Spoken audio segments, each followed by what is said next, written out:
الكريستالة الحمراء دي ممكن تتكسر من اقل خبطة، وناس كتير بتشوف ان دي خسارة، بس في الحقيقة دي مش كريستالة طبيعية، دي مصنوعة بايد الانسان.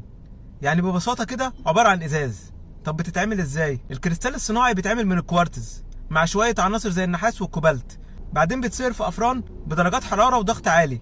بعد ما يبرد بيتقطع لكتل كبيرة وبعدين يتقص بمقاسات معينة، وبيستخدم ماكينات مخصوصة للقص. الكريستالات دي ليها الوان مختلفة. في الاول بيشيلوا اي بروز او حتت خشنة في السطح بايدهم، والكسور الزيادة مش بتترمي، دي بتتصهر تاني وبيتعاد استخدامها زي اي منتجات ازاز تانية. بعد كده بيجي دور الطحن والتلميع بالماكينات لحد ما يطلعوا كرة كريستال حمراء مدورة وناعمة جدا. النتيجة بقى كورة شكلها شيك وصافية والوانها زاهية، وناس كتير بتحط الكورة دي كزينة في البيت او المكتب عشان تضيف لمسة جمال وبهجة.